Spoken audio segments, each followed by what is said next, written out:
الله أكبر الله أكبر الله أكبر الله أكبر أشهد أن لا إله إلا الله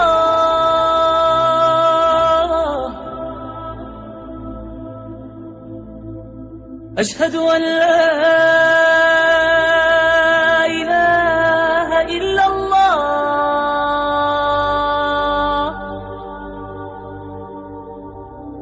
أشهد أن محمدًا رسول الله أشهد أن محمدًا رسول الله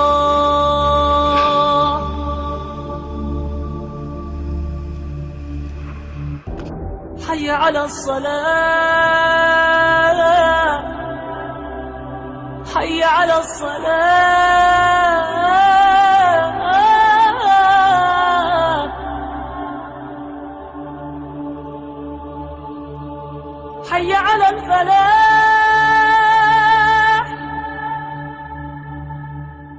حي على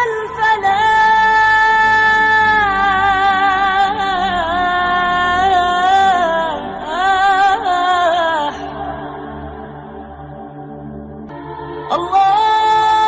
الله أكبر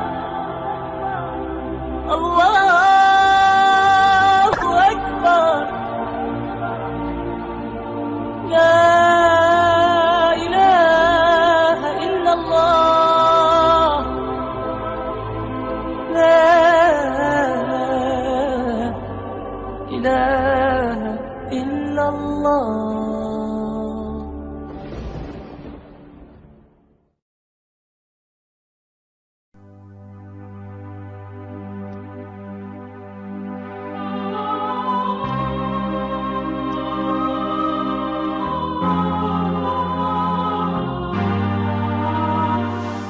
Ya Rab, ilaha, hikmetin köptür, biley depmi, bilinmeyman.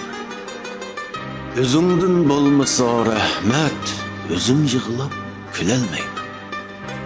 Külermen dep, ümit kılsam, kalurmen ga hida yığılap.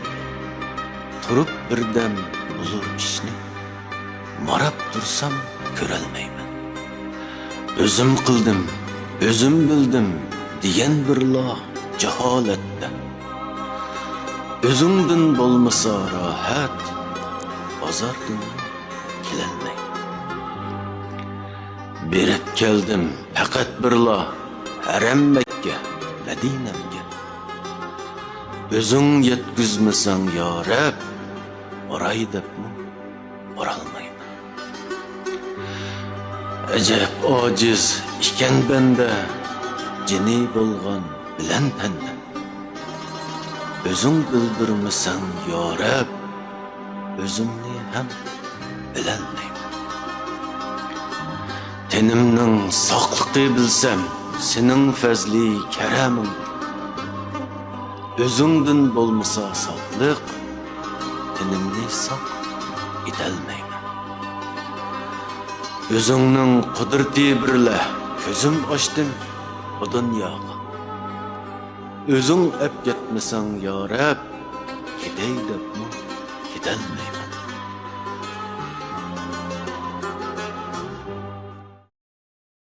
Ya Rab, ilaha, hikmeti köptür, biley depmi, bilelmeyman.